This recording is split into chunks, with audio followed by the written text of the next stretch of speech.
Hello everybody, welcome back to another video. Today I am going to be doing the second part of drawing your Sonic OCs. I really liked doing the last one, and I know that you guys did too. Once again, there's only going to be 2 OCs drawn in this video. It's probably gonna stay that way, just so it doesn't get too overwhelming and the video doesn't get overly long, stuff like that. Now I am a little bit sick. It is hard to tell from my voice, but I have a bit of a stuffy nose and a little cough. Most of my coughs are probably going to be cut out of this video since I doubt you guys want to hear that. So without further ado, let's start drawing OCs. The first OC was submitted by Tuna. She submitted her OC, Pyro the Thylacine. Now, I did take one of the references off DeviantArt because she updated Pyro's reference like sometime after this was submitted, which I already knew. So, let's get into the info.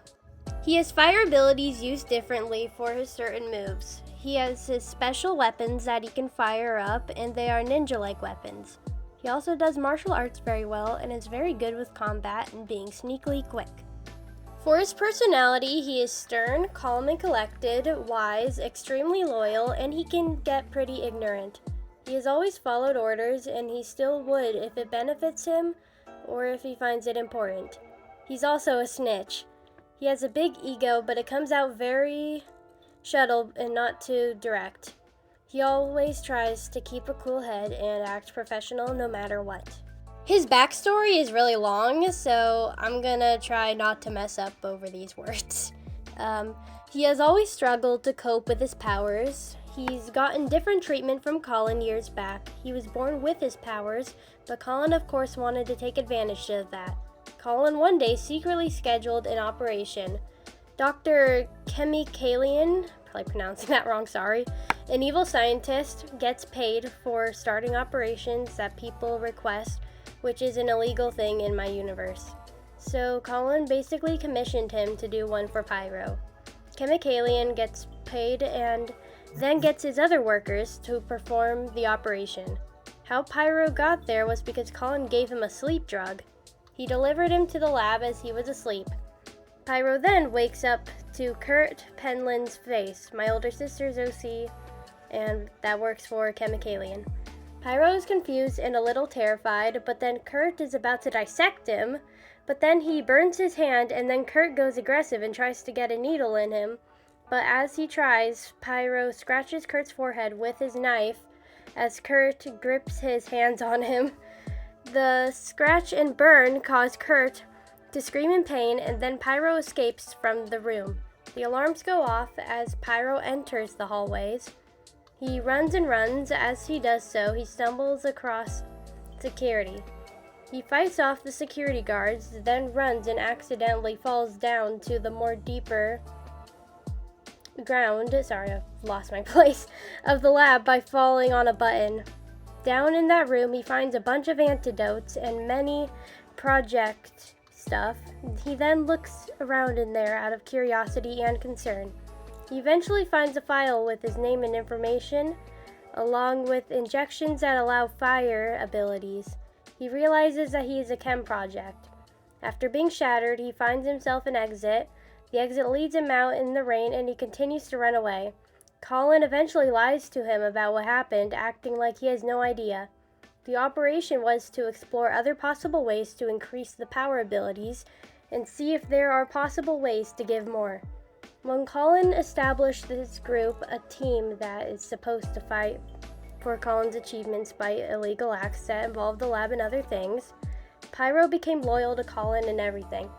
He would follow his orders, and he would also talk down on Doug and beat him in a cruel way without showing mercy. Doug is past Ruckus, yup. After Ruckus's limb incident, the group disbanded. Since then, Pyro decided to move on and start his own goals and become even more of a threat as time went. And then she adds on for the other info. This is just for fun. Pyro eats a lot of Asian foods. He also has a mid-Atlantic accent, and Ruckus and him are enemies. Wow, that's a really sad backstory. So, For this, I tried to do a sidekick pose. That's kind of what I looked up, but it looks really bad. And I didn't realize until Tuna pointed this out, but I accidentally made the hand backwards. So that's my bad. But I am glad that you still liked it. I chose a sidekick for him because he does martial arts, obviously. And I wanted to do like a little fire, like coming out of the feet, I guess. I don't know. Like a flame kick or something.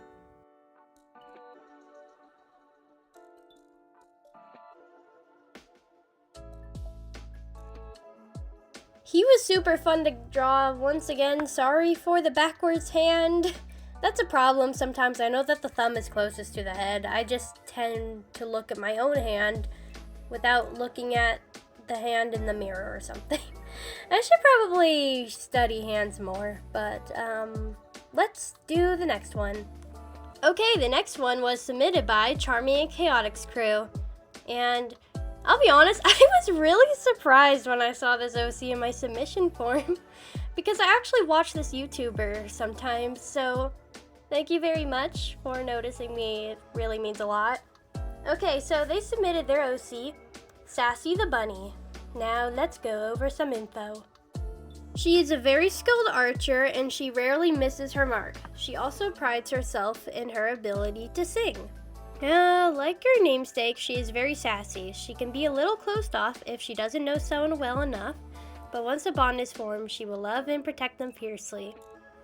A lot of Sassy's backstory is still a work in progress, but I have one definite plot point down. She is good friends with the Chaotix. I figured that. She first met Vector and Espio while they were investigating a nightclub where she worked as a singer. She became an informant for them to help aid their investigation. She met Charmulo later on, as he wasn't allowed on that particular case due to the nature of it. Yeah, it would be a little weird if a 6-year-old was just in a club. So, yep, that makes a lot of sense. She also said, Sassy isn't her given name, it's a nickname she prefers to be known as. It isn't her given name, but like, even if it was, it honestly wouldn't be surprising because there's literally like a character in the Sonic franchise named Big, so I did want to draw Sassy like holding like a bow or something, but I tried like on another canvas and oh my gosh, it was the worst thing ever. Like I like completely scrapped it. And then I got really embarrassed because I can't draw bows that well. So to make things a little easier on myself, I wanted to just draw her like holding a microphone and singing, I guess, because she is a singer after all.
Sorry for being silent for the last part there. I really didn't know what else to say, so hope you guys enjoyed the music for the remaining of that time. But I had a lot of fun with this one, and I also really like doing the last one too. All your guys' OCs are so unique, and don't feel disappointed if you didn't get chosen. these OCs are randomly chosen. I use a number generator. So hopefully there will always be next time. Thank you guys for like 145 subscribers. I'm like so close to like almost halfway to 200. It's crazy. Like literally like a month or two ago, I literally just had like hit 100 and I did a Q&A for that. I don't know if I should do anything for 200, but we'll have to see, who knows. But anyways, thank you guys so much for watching and see you guys next time.